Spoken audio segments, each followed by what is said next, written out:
संजय सिंह की गिरफ्तारी की ये तस्वीरें आप देखिए। संजय सिंह को गिरफ्तार करके ईडी लेकर के जा रही है और ये तस्वीरें संजय सिंह अपने घर से निकलते हुए ईडी की टीम उनको गिरफ्तार करके लेकर के जा रही है और आज उनको ईडी अपने कस्टडी में रखेगी।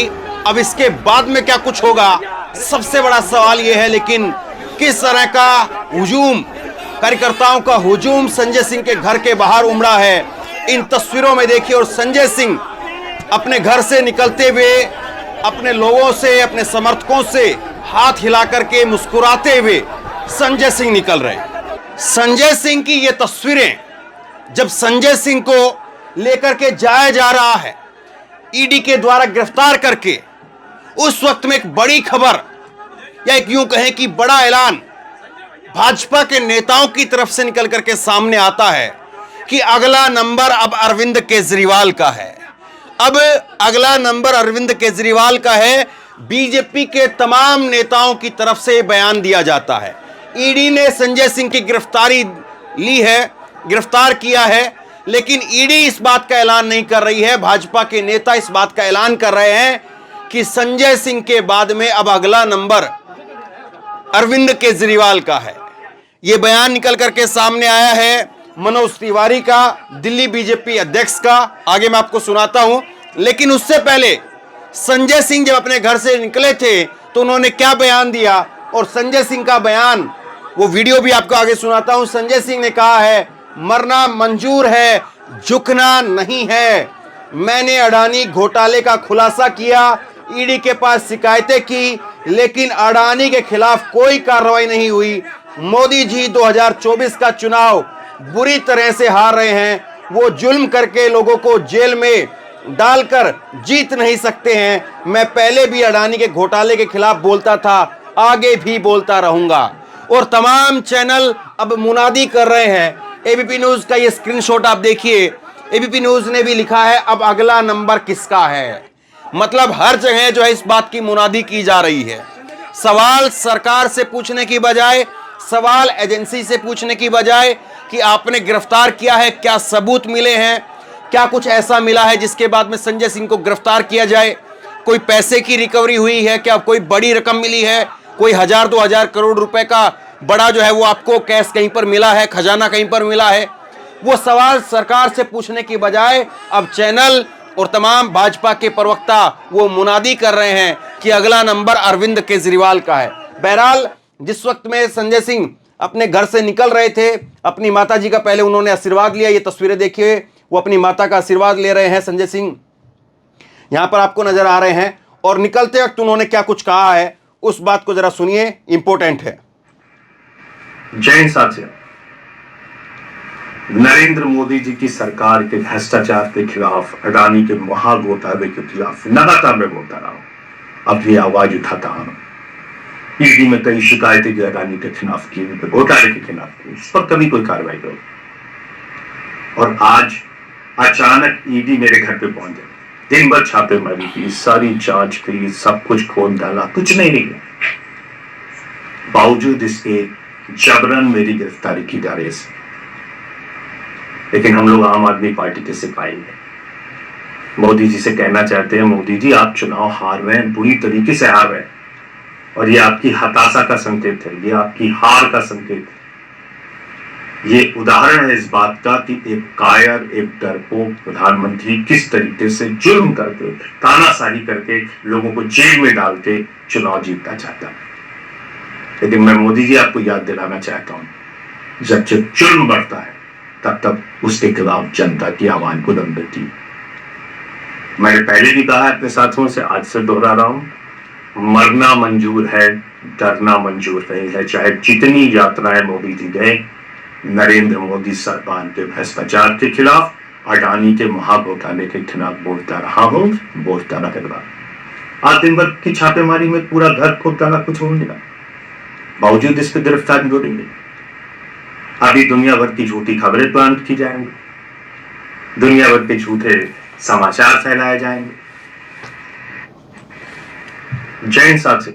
तो ये संजय सिंह का बयान यहां पर निकल करके सामने आया है और संजय सिंह कह रहे हैं कि उनको नरेंद्र मोदी जेल में डाल करके चुनाव जीतना चाहते हैं, लेकिन ऐसा वो होने नहीं देंगे। 2024 का चुनाव, विधानसभा चुनाव, नरेंद्र मोदी, उनकी सरकार बुरी तरह से हार रही है। और इसके साथ साथ उन्होंने ये भी कहा कि अडानी को लेकर के, जो पहले भी मैं खुलासा करता रहा और आगे भी मैं अडानी को लेकर के अपनी आवाज़ बंद नहीं करूंगा, खुलासे करते रहूंगा। कुल मिलाकर के ये इस तरह के आरोप संजय सिंह की तरफ से लगाए गए। संजय सिंह की पत्नी वो भी सामने आई और उन्होंने कहा कि संजय सिंह ने कहा है कि वो बोले तुम एक बहादुर व्यक्ति की पत्नी हो, इसलिए तुम हिम्मत मत हारना। गिरफ्तारी के बाद में उनकी पत्नी अनीता सिंह ने ये जो है वो मीडिया को कहा है।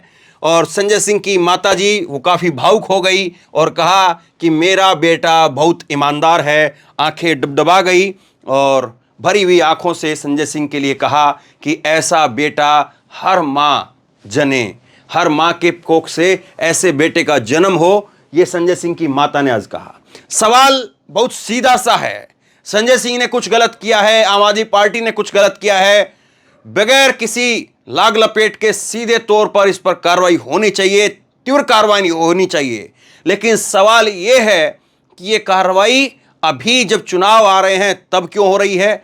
दूसरा इसमें सवाल यह है कि ये सारी कार्रवाइयां वहीं होती है जहां पर विपक्ष की सरकारें हैं।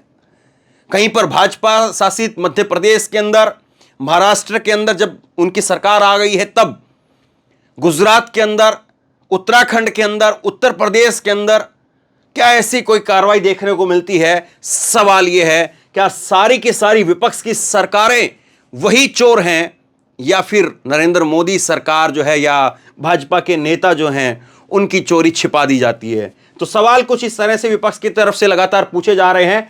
अब लेकिन इस मामले के अंदर एक बड़ा ट्विस्ट यह आ गया है कि बीजेपी अब सीधे तौर पर मुनादी कर रही है, ऐलान कर रही है कि अगला नंबर अरविंद केजरीवाल का है। ये देखिए ट्वीट बीजेपी की तरफ से किया गया है। शुरू में ही यह साफ हो गया था, शुरू से ही यह साफ था कि संजय सिंह शराब घोटाले के सरगनाओं में से एक हैं और दिनेश अरोड़ा के सरकारी गवाह बनने के बाद ऐसा लगता है कि सीबीआई को पुख्ता सबूत मिल गए हैं। दिनेश अरोड़ा और राघव रघुनाथ के सरकारी गवाह बनने से दिल्ली की शराबखोरी में दक्षिण भारतीय लॉबी का गठजोड़ भी खुल जाएगा। कानून की डोर जल्द ही दिल्ली के मुख्यमंत्री अरविंद केजरीवाल तक पहुंचेगी। दिल्ली शराब घोटाले में कांग्रेस की स्थिति जोकर जैसी है, यह कहा है बीजेपी दिल्ली के अध्यक्ष हैं वीरेंद्र सचदेवा। इन्होंने इस बात को कहा है। पहले आप सुनिए आम आदमी पार्टी के, भारतीय जनता पार्टी के सांसद मनोज तिवारी क्या कह रहे हैं, पहले उसको सुनिए। जैसा अब तक हुआ था वैसे ही आज भी हुआ है और आज संजय सिंह के मामले में भी वही हुआ। पाप करने वाला, अपराध करने वाला चाहे कितना भी सयाना हो, उसको एक दिन उसकी सजा मिलती है। आज दिल्ली की वो सारी बहनें, वो सारी माताएं जिनके घरों के आगे शराब की दुकान खोलने के लिए, जिनके बच्चों को शराबी बनाने के लिए दिल्ली की सरकार ने एक बड़ा षड्यंत्र रचा था, उन सभी माताओं की हाय तो आज लगी गई। संजय सिंह भी गिरफ्तार हुए हैं और आज दिल्ली को फिर से विश्वास हुआ होगा कि गलत करने वाला कभी बच नहीं सकता। और मुझे पूरा विश्वास है कि अभी ये आंच सत्येंद्र जैन, मनीष सिसोदिया और संजय सिंह तक पहुंची है, लेकिन जिस प्रकार से दिल्ली के माताओं बहनों को तकलीफ दिया है सरकार ने, ये आज जल्दी अरविंद केजरीवाल जी तक भी पहुंचेगी। मनोज तिवारी सीधे तौर पर कह रहे हैं कि अब ये आंच, यानी जिस तरह से कार्रवाई, जिस तरह से गिरफ्तारी संजय सिंह की हुई है, उसी तरह से अरविंद केजरीवाल की होगी। अब इसके बाद में दिल्ली बीजेपी के अध्यक्ष हैं, ये क्या कह रहे हैं सुनिए। ऐसे खाए हैं तो सच्चाई सामने आएगी ही। संजय सिंह, अरविंद केजरीवाल, आप कितना भी शोर मचाते रहे, आज संजय सिंह की गिरफ्तारी से एक बात तो सच हो गई कि सच्चाई छुप नहीं सकती, सच्चाई सामने आती है। संजय सिंह ने पहले दिन से शराब घोटाले में पैसे खाए थे और कल जब दिनेश अरोड़ा सरकारी गवाह बने तभी तय हो गया था कि संजय सिंह बच नहीं सकते, क्योंकि दिनेश अरोड़ा ने अपनी गवाही में पहले दिन कहा था कि जब वो अरविंद केजरीवाल के घर गए थे तो संजय सिंह वहाँ मौजूद थे। इसलिए तो हम कह रहे हैं, मिले जब कड़ी कड़ी एक जंजीर बने। संजय सिंह के बाद अरविंद केजरीवाल अब देखिए होता है। भाजपा के अध्यक्ष हैं दिल्ली के, और सलाम आदाब की स्टाइल में अरविंद केजरीवाल को कह रहे हैं कि अब देखिए आगे आगे होता है क्या। इसके बाद में एक चीज़ ये बड़ी दिलचस्प रही, मनोज झा जो है वो संजय सिंह के घर पहुंचे और गले लगाया संजय सिंह के पिता दिनेश सिंह को। 82 साल की उम्र है, और गले लगा करके उनसे जो कुछ कहा है पहले वो सुनिए, और उसके बाद में उन्होंने क्या बयान दिया है वो आपको बताऊंगा। सरकार में बहादुर आदमी है, कोई चिंता नहीं करना। कुछ नहीं। हम लोग हैं ना भाई, मैं तो आप हैं नहीं, हम मनोज झा की ईद को जब मनोज झा को लोग संजय झा बोलते हैं और संजय सिंह को लोग मनोज सिंह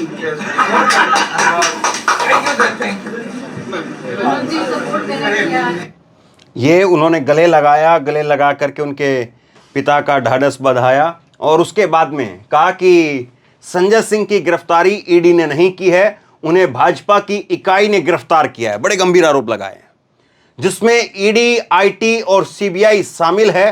काले दिन शुरू हो गए हैं। तानाशाही के इस युग में जो डर गया वो मर गया। तानाशाह खुद डरे हुए हैं, इस डर का जवाब जल्द दिया जाएगा। ये जो है संजय सिंह, ये मनोज झा ने कहा है। सुनिए जरा क्या कह रहे हैं। देखिए, ये संजय जी की गिरफ्तारी ईडी वगैरह ने नहीं की है। हमारे जो साथी हैं राज्यसभा में, उनकी गिरफ्तारी मोदी जी और अमित शाह जी के बीजेपी की आनुषंगिक संगठन जिसमें ईडी, आईटी, सीबीआई, इस मामले में ईडी ने की। स्याह दिनों का दौर शुरू हो चुका है। कल न्यूज क्लिक के से जुड़े तमाम पत्रकारों पर, आज संजय जी पर। पीछे की पृष्ठभूमि देखिए कि बिहार की जातिगत सर्वेक्षण की रिपोर्ट आती है। प्रधानमंत्री जी हड़बड़ाए हुए हैं, पार्टी को समझ में नहीं आ रहा है, हेडलाइन मैनेजमेंट भी करना है, विपक्ष के लोगों को डराना भी है।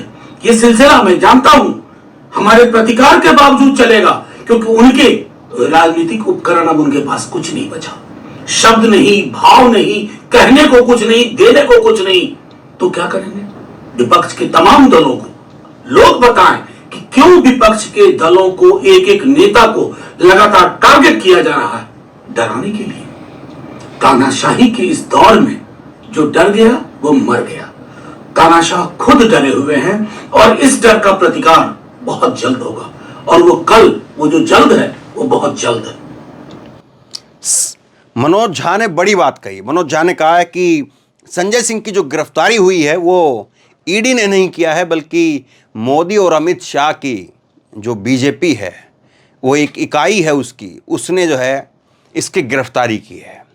और उसके बाद सीधे तौर पर कह रहे हैं कि जिस तरह से बिहार की सरकार ने जातीय जनगणना कराई और उसके आंकड़े सार्वजनिक किए, उसके बाद में मुद्दों से ध्यान भटकाने के लिए कल न्यूज़ क्लिक के पत्रकारों के ऊपर दबिश दी गई, और उसके बाद में उनके एडिटर इन चीफ और अमित चक्रवर्ती, उन दोनों को गिरफ्तार कर लिया गया, 7 दिन की रिमांड पर भेज दिया गया, और अब संजय सिंह को गिरफ्तार किया गया है। ये उन्होंने कहा है। इसके बाद में कुछ और बयान मैं आपको दिखाता हूं। योगेंद्र यादव का बयान इसमें आया है। योगेंद्र यादव पार्टी के संस्थापक सदस्यों में से एक रहे, पार्टी से अलग हो गए, और आम आदमी पार्टी के लिए अब कोई अच्छा ट्वीट जो उनकी तरफ से नहीं दिखता है। लेकिन योगेंद्र यादव का इस मसले के ऊपर, संजय सिंह के मसले पर योगेंद्र यादव का ट्वीट आया है। ये इन्होंने लिखा है कि कल पत्रकारों पर रेड के बाद आज सांसद और आप नेता संजय सिंह की गिरफ्तारी का एक ही संदेश है, विरोध के हर स्वर को कुचला जाएगा और इसका एक ही जवाब देना चाहिए, हम चुप नहीं रहेंगे। यह वक्त है किंतु परंतु का नहीं, हर देशभक्त को एक साथ खड़ा होना होगा, ये इन्होंने कहा। और कल शाम की ये तस्वीर है। ये तस्वीर भी अपने आप में जो है वो देश के इतिहास के अंदर बहुत अलग तरीके से याद की जाएगी, जब नरेंद्र मोदी ने देश की संसद में स्पेशल सत्र बुला करके महिलाओं को 33% आरक्षण देने की बात कही, लेकिन दूसरी तरफ विपक्ष की महिलाओं के साथ में, महिला सांसदों के साथ में किस तरह का सलूक किया जाता है, ये तस्वीर ये याद दिलाती रहेगी। इसके बाद में तेजस्वी यादव का बयान आया। कल पत्रकारों पर कार्रवाई हुई और आज आम आदमी पार्टी सांसद संजय सिंह को गिरफ्तार किया गया। सच बोलेंगे, जनता की आवाज़ उठाएंगे तो वहीं पर आपकी आवाज़ को दबाने का प्रयास किया जाएगा। आने वाले दिनों में इनका प्रयास होगा कि बिहार और झारखंड में भी छापेमारी की जाए। तो ये जो है वो तेजस्वी यादव की तरफ से बयान आया है। अब सवाल ये है कि क्या संजय सिंह की गिरफ्तारी विपक्ष के नेताओं में, खास करके आम आदमी पार्टी में, वो आखिरी होगी? क्योंकि अगर आम आदमी पार्टी में अगर बात करें स्पेशली, तो अरविंद केजरीवाल के बाद में दूसरे नंबर की पोजीशन पर जो भी रहा उसको जेल भेज दिया गया। सत्येंद्र जैन एक वक्त में सेकंड नंबर पोजीशन पर बताए जाते थे, उनको जेल भेज दिया गया। मनीष सिसोदिया फिर सेकंड नंबर पर बने, उनको जेल भेज दिया गया। और मनीष सिसोदिया और सत्येंद्र जैन के बाद में संजय सिंह एक ऐसे नेता थे जिनकी पकड़ थी, जिनकी पहचान थी, उनको भी अब जेल की तैयारी जो है हो रही है। ईडी ने गिरफ्तार कर लिया है, ईडी अपनी कस्टडी में रखेगी। इसके बाद कितने दिनों तक ईडी अपनी कस्टडी में रखना चाह रही है, रिमांड पर लेगी या कोर्ट में फिर चीज़ें जाएंगी और उसके बाद जेल भेजा जाता है या क्या होता है आगे पता चलेगा। लेकिन जिस तरह से बीजेपी के नेता ऐलान कर रहे हैं, बीजेपी के नेता कह रहे हैं कि अब अगला नंबर अरविंद केजरीवाल का है, तो क्या वाकई एक एक करके सारे नेताओं का, विपक्ष के नेताओं का और खास करके इंडिया गठबंधन के नेताओं को 2024 से पहले जेल के दर्शन कराए जाएंगे? सवाल ये भी है। आप क्या सोचते हैं? नीचे कमेंट बॉक्स में अपनी राय लिख करके जरूर बताइए। इस वीडियो को खूब शेयर कीजिए, लोगों तक पहुंचाइए और इसी तरह की तमाम खबरों के लिए ऑनलाइन न्यूज़ इंडिया को सब्सक्राइब कीजिए। साथ में जो बेल आइकन है घंटी उसको जरूर दबाइए ताकि जैसे कोई खबर अपलोड करें उसकी नोटिफिकेशन सीधे सबसे पहले आपको मिल सके। और अगर ये वीडियो फेसबुक पर देख रहे हैं तो फेसबुक पर हमारे पेज को लाइक कीजिए, फॉलो कीजिए और इस खबर को शेयर कीजिए। धन्यवाद।